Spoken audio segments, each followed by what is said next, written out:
El pueblo de San Laureano amaneció sumido en un silencio extraño, un murmullo contenido que recorría las calles empedradas como si algo invisible estuviera a punto de quebrarse.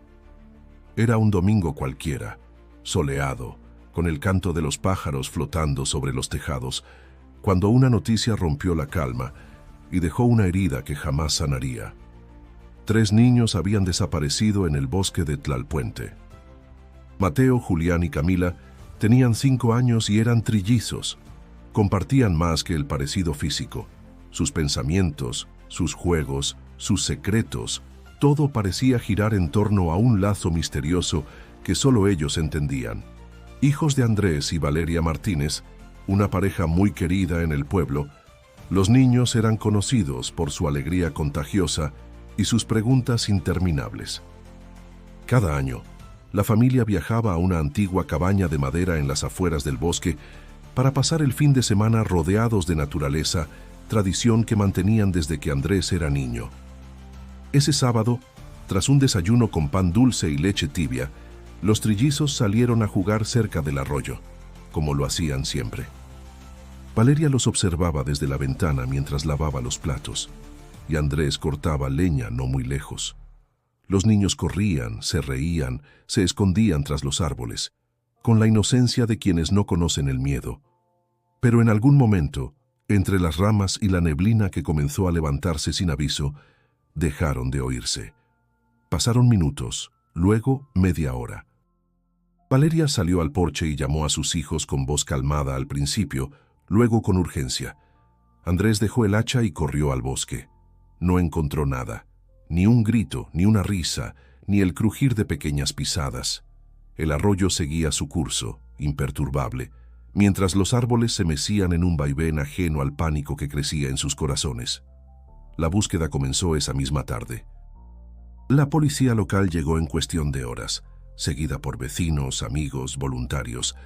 El bosque de Tlalpuente fue iluminado con linternas, rodeado por cuadrillas que gritaban los nombres de los niños una y otra vez. Mateo, Julián, Camila. Pero lo único que respondía era el eco. Durante 3 días el operativo se extendió por cada rincón posible. Trajeron perros rastreadores, drones, mapas térmicos. Las noticias viajaron más rápido que el viento. Medios de comunicación, helicópteros, expertos en desapariciones. Todo parecía posible y al mismo tiempo inútil. No había huellas, ni ropa, ni objetos personales. Solo el vacío. El pueblo, pequeño y unido, se volcó completamente al caso. Las campanas de la iglesia no dejaron de sonar cada tarde, recordando a todos que aún no había respuestas. Los carteles con los rostros de los trillizos cubrían postes, ventanas, escaparates. Las madres abrazaban más fuerte a sus hijos y los ancianos murmuraban oraciones antiguas con miedo en los ojos. Una semana después, las autoridades comenzaron a reducir los recursos. No hay pistas nuevas, dijeron. Hicimos todo lo posible. Pero Valeria no se rindió. Se negaba a abandonar la cabaña. Dormía en el suelo, salía al amanecer con una linterna en mano y regresaba al anochecer con barro hasta las rodillas. Andrés, por su parte, se volvió un espectro. Caminaba sin rumbo por el bosque, susurrando nombres, repitiendo fragmentos de canciones infantiles que alguna vez les cantó. En la escuela primaria del pueblo, 3 pupitres permanecieron vacíos. Las maestras los dejaban intactos como una promesa muda. Se organizó una vigilia con velas cada 15 días. La comunidad, aunque dolida, se aferraba a una esperanza desesperada, que algún día, por improbable que fuera, los trillizos regresarían. Y si llegaste hasta aquí, suscríbete al canal para no perderte lo que viene después. Esta historia apenas comienza, y lo que ocurrió en los años siguientes es tan escalofriante como inesperado. Porque 22 años después, cuando el tiempo ya había borrado nombres y memorias, algo ocurrió que revivió el misterio. Pero eso es otra parte de la historia. Los días se convirtieron en semanas y las semanas en meses. Pero para Andrés y Valeria, el tiempo se detuvo el día en que sus hijos desaparecieron. La cabaña fue cerrada. El bosque, antes lleno de risas y recuerdos familiares, se transformó en un símbolo del horror. Nada volvió a ser igual en San Laureano. Valeria, madre de los trillizos, fue la primera en quebrarse. Durante los primeros meses apenas hablaba. Caminaba por la casa vestida con la misma bata blanca, con la mirada perdida, repitiendo los nombres de sus hijos como si los invocara. Dormía en el sofá, con una foto de los niños en el pecho, y se negaba a comer cuando no se le insistía. Su salud mental se deterioró tanto que fue internada por breves periodos en un centro psiquiátrico. Al salir, solo deseaba estar cerca del bosque, en silencio, con la esperanza de sentir algo, cualquier señal. Andrés, por el contrario, canalizó su dolor en obsesión. Se convirtió en investigador de su propia tragedia. Comenzó a estudiar mapas topográficos del bosque, recopiló testimonios, contrató expertos en desapariciones e incluso contactó con médiums y videntes. Cada vez que alguien decía haber visto luces extrañas o ruidos raros en la zona, Andrés estaba allí sin importar la hora. Vendió su camioneta, hipotecó la casa, perdió su empleo como carpintero. Todo lo sacrificó por una sola meta: encontrar a sus hijos. A medida que pasaba el tiempo, las teorías comenzaron a multiplicarse. Algunos pensaban que se trataba de un secuestro planeado, otros que habían sido víctimas de tráfico infantil. En voz baja, se susurraban cosas más oscuras, que el bosque tenía una historia siniestra, que no era la primera vez que alguien desaparecía allí. Incluso se habló de rituales antiguos, de energías extrañas, de cosas que la lógica no podía explicar. Los medios de comunicación, al principio volcados en la historia, fueron perdiendo interés con el paso de los años. La presión mediática disminuyó, los periodistas dejaron de visitar el pueblo, y el caso fue archivado por las autoridades como sin resolución. La frustración se convirtió en resignación. Solo quedaba el vacío. La última pista registrada fue una pequeña huella infantil encontrada a orillas del arroyo, a pocos metros del lugar donde se les vio por última vez. Estaba junto a una rama rota y una flor marchita. No hubo más rastros, nada que indicara hacia dónde se habían dirigido o qué les había pasado. Los expertos no lograron determinar si la huella era de uno de los niños o de algún animal. Aún así, para Andrés, ese pequeño indicio se volvió un símbolo, una muestra de que aún existía una posibilidad. Cada aniversario de la desaparición, el pueblo realizaba una vigilia con velas frente a la escuela primaria. Las madres llevaban flores, los niños escribían cartas que colgaban en un árbol especial, llamado por todos el Árbol de los Deseos. Allí, un cartel oxidado con las fotos de Mateo, Julián y Camila resistía el paso del tiempo, rodeado de juguetes envejecidos por la lluvia y el sol. A veces, los niños nuevos preguntaban quiénes eran, y los mayores contaban la historia como una leyenda, con respeto y temor. El bosque de Tlalpuente, antes parte vital de la identidad de San Laureano, fue lentamente abandonado. Las excursiones escolares se prohibieron. Las familias evitaban acercarse. Algunos ancianos comenzaron a decir que el bosque estaba maldito, que aquel lugar no debía ser perturbado. Surgieron cuentos sobre voces que se escuchaban en las noches, luces que se veían entre los árboles, sombras que se movían sin razón. Y aunque muchos se burlaban de esas historias, nadie se atrevía a entrar solo. Con el paso de los años, San Laureano cambió. Nuevas familias llegaron, otras se marcharon. La historia de los trillizos quedó atrapada en los susurros, en los ojos tristes de los padres, en los silencios largos que se hacían cada vez que alguien mencionaba el bosque. Pero para Andrés y Valeria, nada cambió. Vivían en una rutina de recuerdos, con habitaciones intactas, juguetes en sus lugares, dibujos enmarcados en las paredes. El tiempo no los tocaba, solo el dolor. Lo que ninguno sabía, lo que nadie podía imaginar, era que el silencio estaba a punto de romperse. Algo, enterrado por más de 2 décadas, estaba por salir a la luz, y con ello volverían las preguntas, el miedo y una esperanza que parecía imposible. 22 años después, cuando la historia de los trillizos se había convertido en una herida latente, pero adormecida en San Laureano, algo inesperado sacudió el corazón del pueblo. El hallazgo fue tan extraño, tan improbable, que parecía extraído de un sueño o de una pesadilla. Elías Ortega era un hombre de pocas palabras. Leñador desde joven, vivía en una casa modesta en la ladera sur del bosque, cerca del límite donde las autoridades habían colocado señales de advertencia años atrás. Era un hombre solitario, respetado por su honradez y fuerza.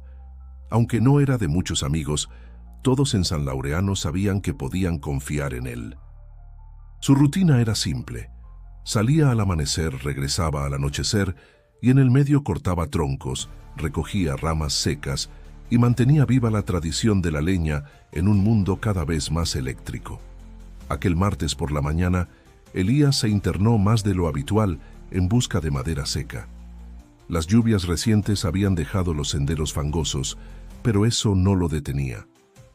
Mientras inspeccionaba un árbol caído por un rayo, algo le llamó la atención entre las raíces expuestas. Un bulto extraño, cubierto de tierra, casi invisible a simple vista. Se inclinó, apartó las hojas podridas y descubrió una mochila infantil cubierta por el polvo del tiempo. Era pequeña, con correas desgastadas, pero aún conservaba un dibujo en su parte frontal. El rostro de un Power Ranger rojo, ligeramente decolorado. El corazón de Elías dio un vuelco. La tomó con cuidado, como si tuviera en las manos un objeto sagrado. Al abrirla, lo que encontró dentro lo dejó sin aliento. Había 3 camisetas de niño, enrolladas con cuidado.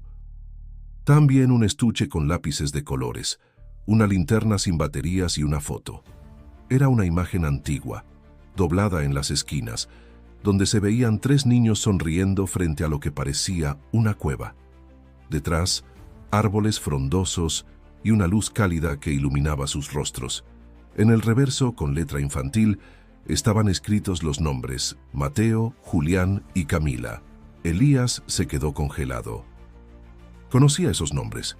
Todos en el pueblo los conocían. No podía ser una coincidencia. Cerró la mochila, se la colgó al hombro y regresó al pueblo sin cortar un solo tronco más. Horas después, estaba en la comisaría. El oficial de turno, incrédulo, revisó el contenido una y otra vez. En cuestión de minutos, la noticia se esparció por San Laureano como fuego en pasto seco. Apareció una mochila. Podría ser de los trillizos. La plaza se llenó. Viejos reporteros volvieron. Las redes sociales explotaron. Y por primera vez en años el caso fue reabierto. Expertos forenses llegaron al lugar. Analizaron la mochila, su contenido, el estado de conservación. Lo más desconcertante fue que, a pesar del tiempo, la mochila parecía no haber estado expuesta al clima durante 2 décadas. La ropa no tenía humedad ni moho. Los lápices aún escribían. La tela estaba apenas descolorida, pero intacta. Era como si alguien la hubiese colocado allí recientemente. La fotografía generó aún más desconcierto. Nadie recordaba haberla visto antes. No estaba entre las imágenes originales del caso. La cueva del fondo no coincidía con ningún punto conocido del bosque. Y la luz que bañaba a los niños parecía artificial, como una lámpara poderosa, pero con una calidez imposible de replicar. Mientras tanto, Elías fue interrogado por los medios y la policía. Respondió con sinceridad, sin buscar protagonismo. Afirmó que nunca antes había visto esa mochila, que no tenía idea de cómo llegó allí y que simplemente la encontró al remover raíces. Rechazó toda insinuación de estar involucrado y su historial intachable jugó a su favor. El hallazgo resucitó sentimientos dormidos. Valeria y Andrés fueron informados por las autoridades. Ya mayores, con las arrugas del sufrimiento marcando sus rostros, acudieron a ver los objetos con lágrimas en los ojos. Reconocieron la ropa, los dibujos, incluso uno de los juguetes bordados con la inicial C. No había duda, era de sus hijos. El pueblo, atrapado entre la emoción y el miedo, volvió a girar su mirada al bosque. ¿Qué significaba todo esto? ¿Por qué ahora? ¿Quién había dejado esa mochila? y dónde estaban Mateo, Julián y Camila. Lo que parecía olvidado estaba vivo de nuevo, y con ello surgía una nueva pregunta. Si algo fue encontrado, ¿podía encontrarse lo demás?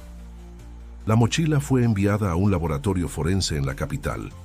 El análisis inicial confirmó lo que muchos temían admitir. Los objetos dentro de ella no mostraban señales de haber estado enterrados o expuestos a los elementos por más de unos pocos meses. La tela no presentaba signos de degradación prolongada. Los pigmentos de los lápices estaban frescos y los restos de alimentos secos en un envoltorio aún conservaban olor. Era como si el tiempo no hubiese pasado dentro de esa mochila. El dato más inquietante surgió de la fotografía.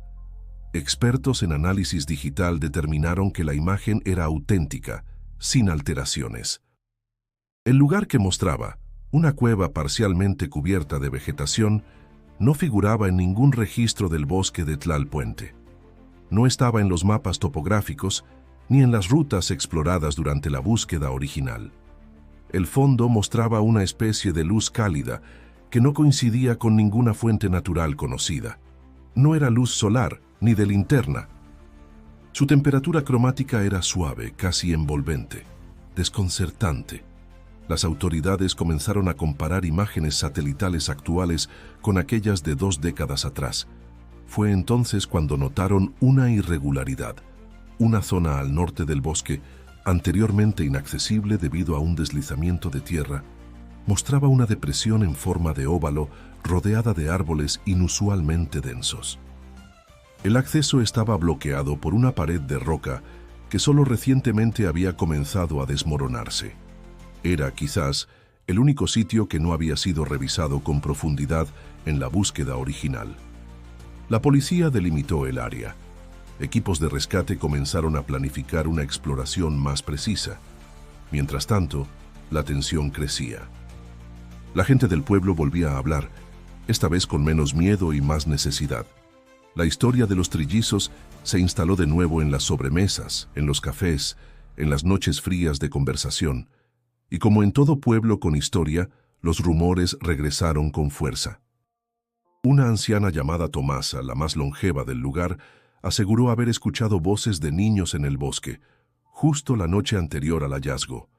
Dijo que se despertó sobresaltada, que pensó que era un sueño, pero las voces eran claras, risas, canciones, pasos corriendo. Otros vecinos comenzaron a relatar hechos similares.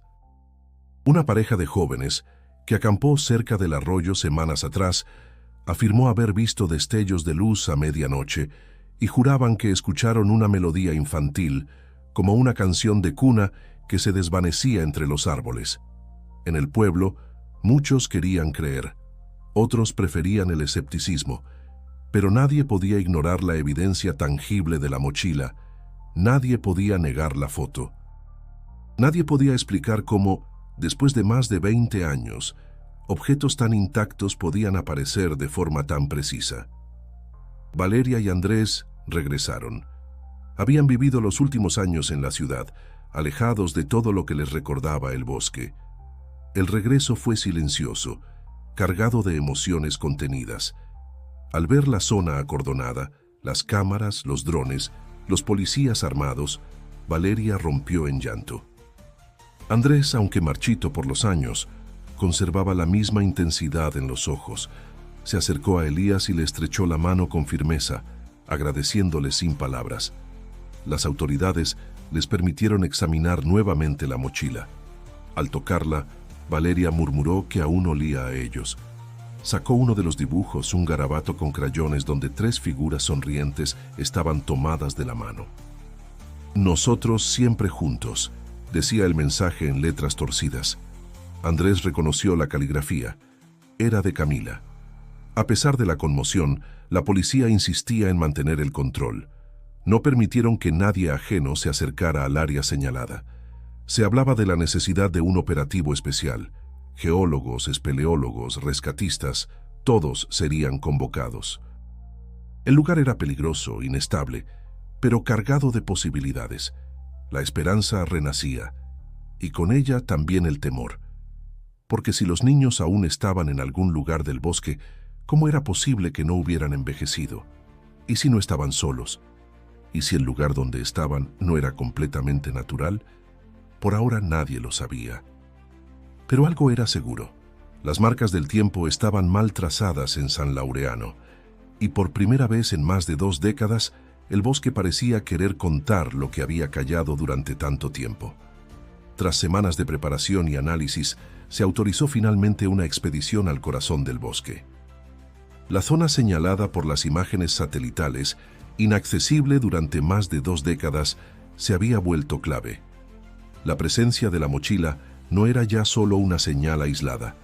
Se había transformado en una puerta abierta a lo desconocido. El equipo estaba compuesto por agentes policiales, rescatistas especializados, 2 geólogos, un cartógrafo y Elías, quien fue invitado como guía debido a su conocimiento del terreno. A pesar de las objeciones iniciales, él aceptó sin dudar.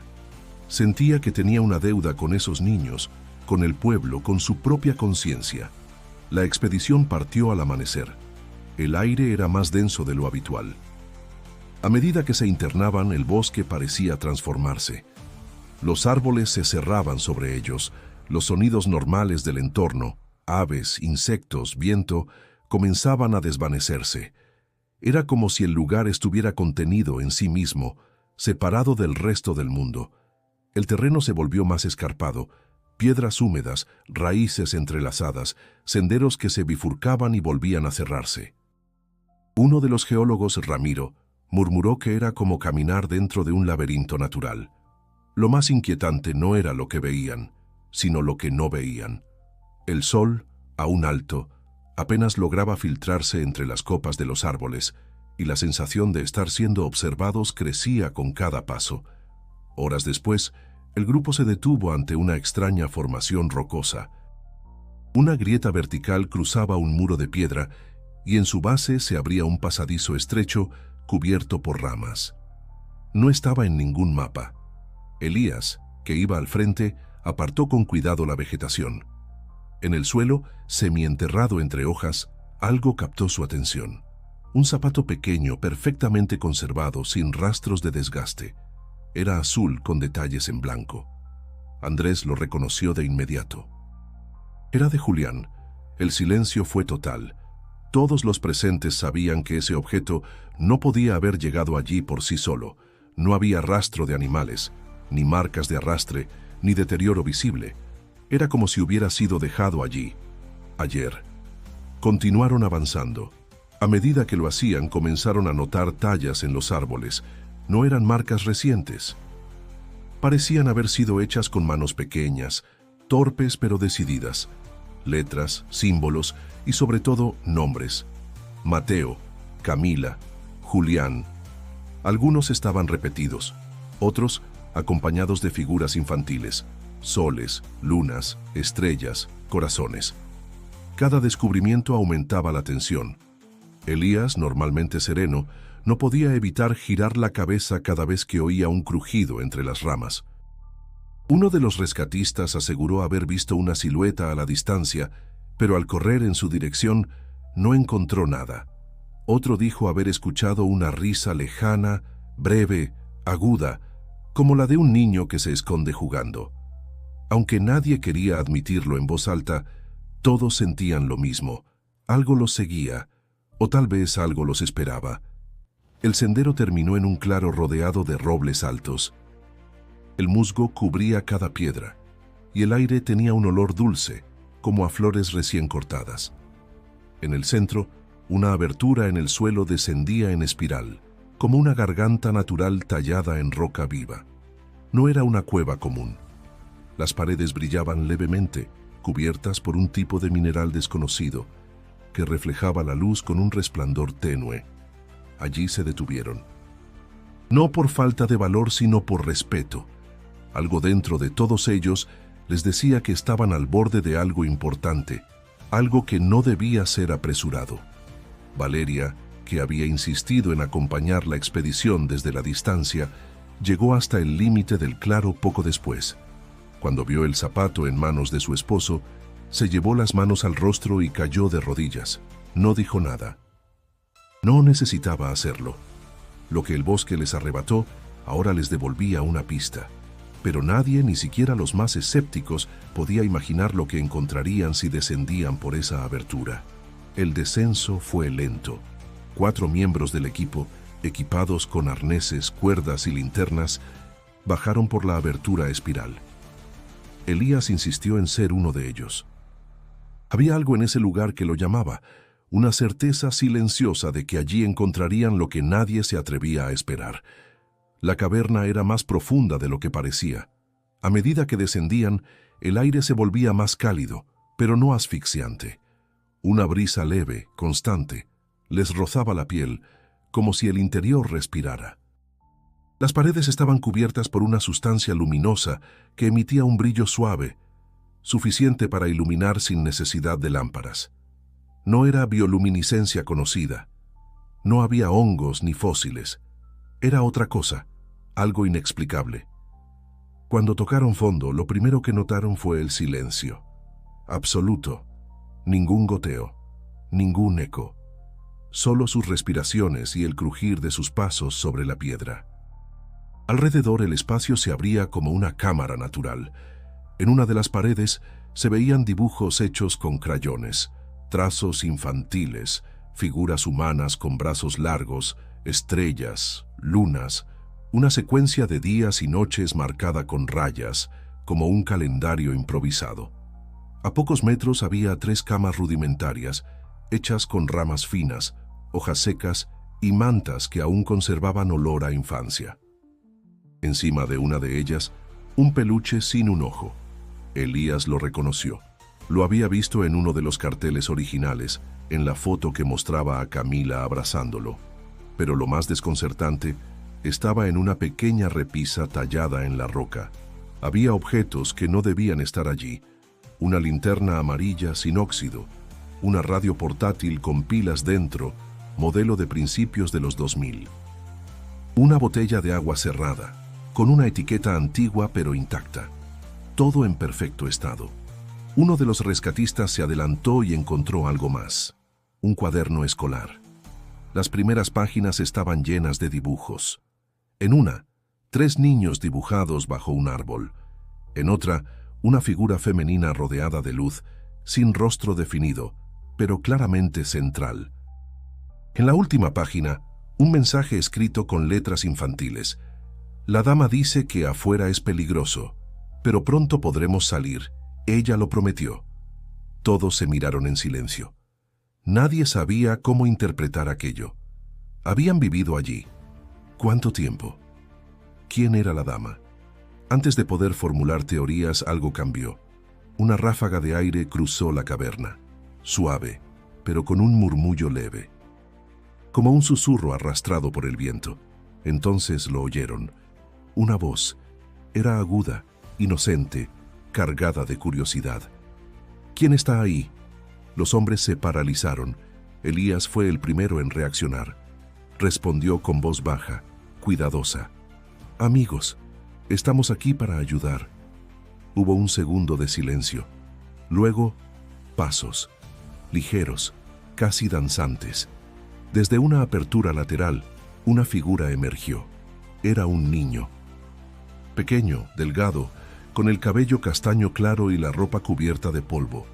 Sus ojos eran grandes, brillantes, y lo más impactante, no mostraban miedo. Al ver a los hombres, sonrió tímidamente. ¿Ustedes vienen de afuera? Elías sintió que el mundo se detenía. Avanzó con lentitud, arrodillándose frente al niño. ¿Cuál es tu nombre? El niño lo miró con curiosidad, como si no comprendiera la urgencia de la pregunta. Mateo, dijo finalmente. Soy Mateo. Detrás de él, otra figura apareció, idéntica en edad, estatura y expresión. Y yo soy Julián. Los rescatistas no podían creer lo que veían. Eran ellos, Mateo y Julián, idénticos a las fotos, pero no habían envejecido un solo día. Seguían teniendo 5 años. Ninguno lloraba. Ninguno preguntó por sus padres. Solo observaban, atentos, como si fueran los visitantes en ese mundo. y no al revés. Elías, con la voz quebrada, preguntó por Camila. Ambos bajaron la mirada. Mateo habló con una dulzura que helaba los huesos. Ella se fue con la dama, pero dijo que volvería. Fue hace poco.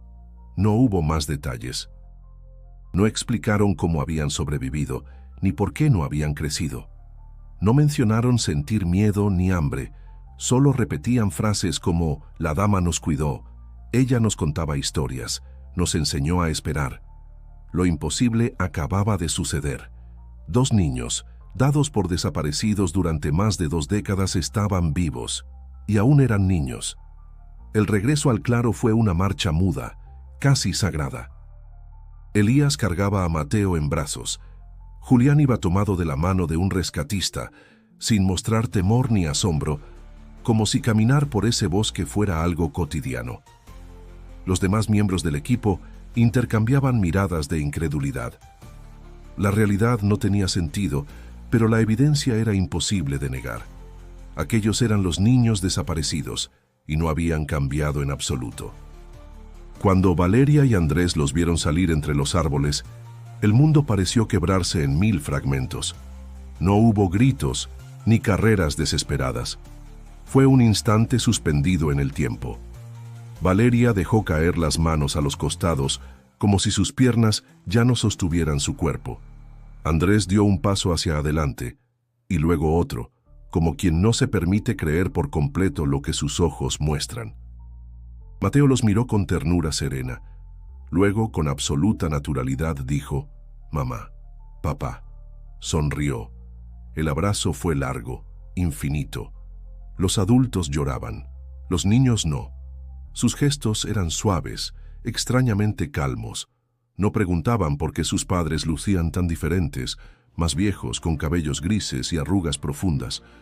Tampoco parecían sorprendidos por el revuelo a su alrededor. Era como si supieran que ese momento llegaría, y solo estuvieran esperando pacientemente. La confusión general se hizo evidente poco después. Un psicólogo infantil del equipo de rescate comenzó a conversar con ellos en un tono bajo, amigable. Les preguntó qué recordaban, dónde habían estado, cómo sobrevivieron. Sus respuestas no se alineaban con ninguna lógica. «Estuvimos con la dama», dijo Julián con la voz firme.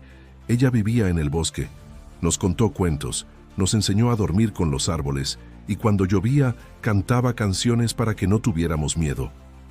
«¿Cómo era la dama?», preguntó el psicólogo. Mateo pensó un momento. Tenía luz, mucha luz. A veces era como una persona, a veces solo luz. Pero siempre sabía cuándo teníamos frío o hambre. Y cuando extrañábamos nos abrazaba con calor. Insistieron varias veces. ¿Dónde estaba esa dama? ¿Cómo se llamaba? ¿Por qué no habían salido antes? Ella decía que no era tiempo aún, explicó Julián. Nos decía que afuera dolía. Pero Camila, ella quería salir, y la dama la dejó ir hace poco. Dijo que pronto volvería. El nombre de Camila cambió el aire.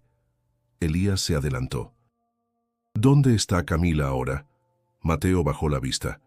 «No sabemos. Ella se fue por el túnel. Nos dijo que cuando viéramos la luz afuera, debíamos seguirla, y que pronto estaríamos juntos otra vez». Las autoridades, médicos y expertos estaban desconcertados. El ADN preliminar coincidía. Las huellas, las marcas dentales, todo indicaba que esos eran, sin lugar a dudas, Mateo y Julián Martínez. Y sin embargo, eran físicamente niños de 5 años. Ninguna señal de envejecimiento, ninguna anomalía externa, solo un vacío inmenso de 22 años en el tiempo. La noticia explotó en todos los medios.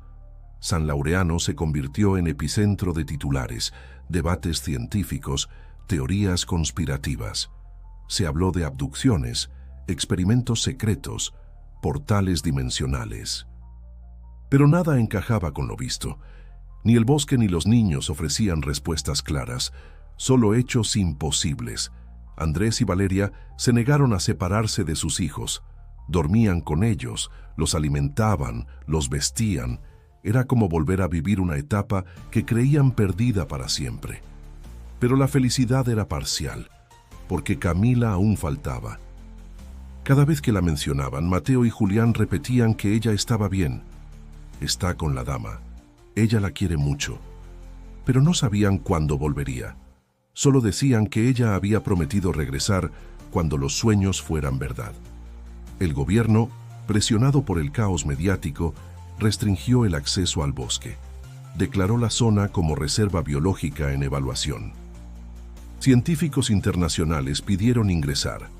Se formó una comisión especial, pero más allá del ruido, nada lograba explicar el fenómeno, porque lo esencial, lo verdaderamente inquietante, no era cómo los niños habían sobrevivido, sino cómo el tiempo los había ignorado por completo, y aún más, por qué Camila no estaba con ellos. Los análisis médicos, realizados en un hospital privado bajo estrictas medidas de confidencialidad, confirmaron lo que ya se sospechaba.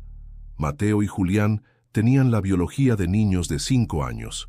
Su estatura, peso, masa ósea y funciones vitales coincidían exactamente con esa edad. No había desnutrición ni trauma físico visible. Era como si el tiempo los hubiese encapsulado, protegido, suspendido. El equipo de expertos no podía explicarlo. No había antecedentes, ni patologías conocidas, ni tecnología capaz de inducir tal efecto. La palabra anomalía comenzó a aparecer en los informes como un rótulo impotente frente a lo incomprensible. La prueba definitiva fue el ADN. Comparado con muestras de Andrés y Valeria, no dejaba dudas. Los niños eran sus hijos, no clones, no imitaciones. Eran Mateo y Julián, los mismos que desaparecieron 22 años atrás, idénticos en cada célula. A raíz del hallazgo, se formó un grupo científico multidisciplinario: biólogos, físicos, neurocientíficos, psicólogos. Todos llegaron a San Laureano con la esperanza de entender lo imposible. El bosque fue cerrado por orden gubernamental. Se declaró zona restringida por riesgos ambientales no identificados. Cualquier intento de exploración fue suspendido. Lo que ocurrió allí debía mantenerse bajo control. Los medios especularon sin descanso. Algunos hablaron de experimentos secretos, otros de realidades paralelas, incluso de dimensiones temporales fracturadas. Las redes se llenaron de teorías esotéricas, comparaciones con casos misteriosos y hasta imágenes alteradas que pretendían mostrar criaturas o portales.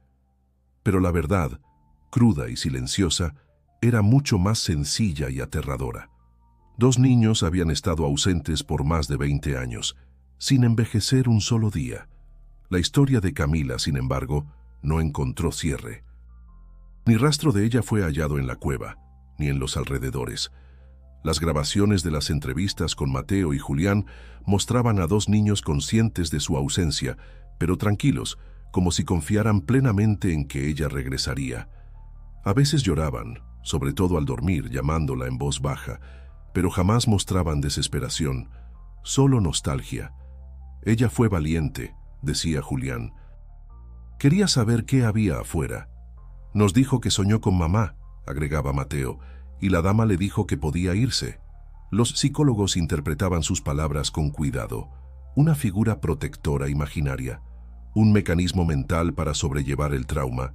Nada cuadraba. Los niños no mostraban señales de haber estado en peligro. No sufrían estrés postraumático. No tenían miedo a la oscuridad ni reacciones ante ruidos fuertes. Jugaban con normalidad, dormían tranquilos. A pesar del deseo de Andrés y Valeria de mantener todo en privado, la presión institucional era implacable.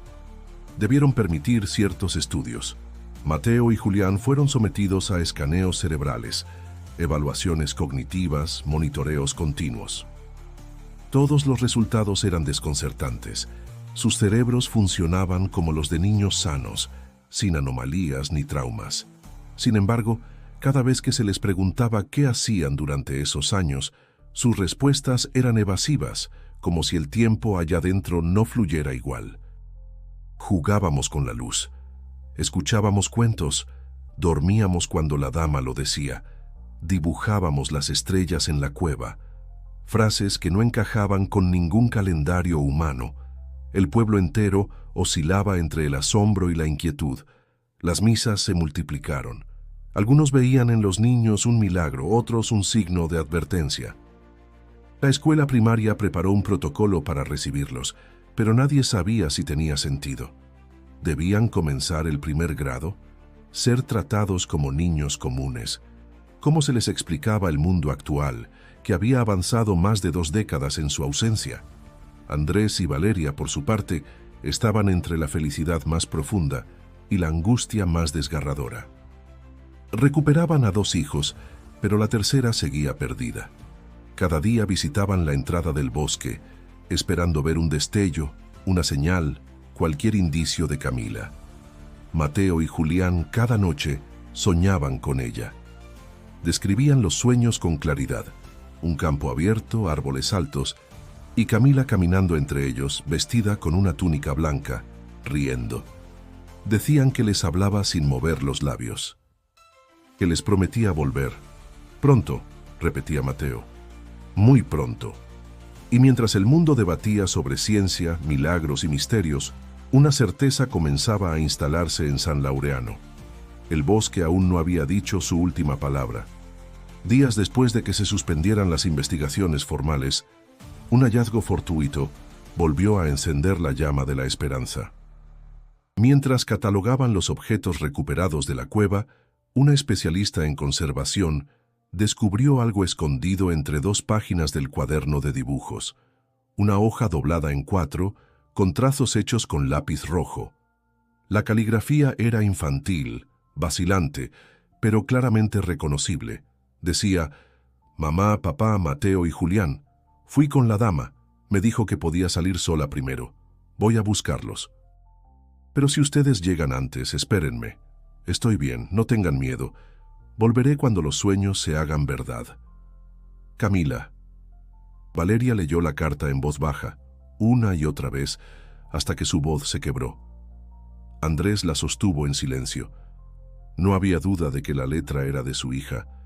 Camila no solo estaba viva, estaba ahí fuera, en alguna parte, tal vez más cerca de lo que podían imaginar. La noticia de la carta fue mantenida en secreto por decisión de la familia. Ya no confiaban en el aparato institucional.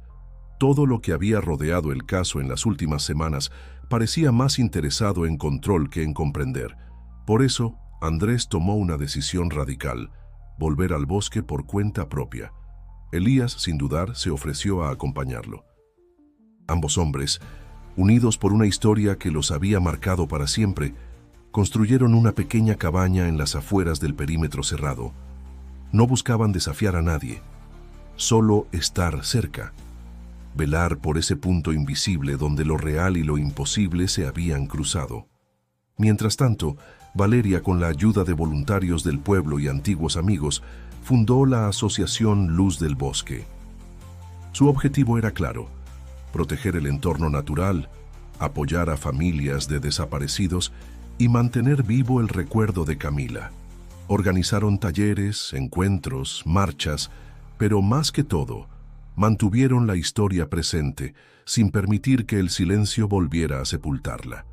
Mateo y Julián, ahora asistidos por un equipo pedagógico especial, comenzaban lentamente a adaptarse al mundo moderno. Aprendían sobre teléfonos, autos eléctricos, computadoras. Lo hacían con curiosidad, pero sin ansiedad. Seguían hablando de la dama, aunque cada vez menos, como si su memoria comenzara a disolverse con la luz del día. Cada noche, antes de dormir, pedían ver las estrellas. Y en sus sueños, según contaban, Camila los visitaba, nunca como una aparición aterradora, siempre con ternura, con dulzura. A veces reían dormidos, otras despertaban llorando suavemente. Cuando se les preguntaba qué habían visto, respondían con frases misteriosas. Camila estaba en un jardín con árboles que no dan sombra. Dijo que el tiempo allá no se mide como aquí. Nos dio una piedra con calor para que no olvidemos.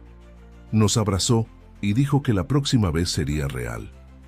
El psicólogo encargado del caso no sabía cómo interpretar esos mensajes.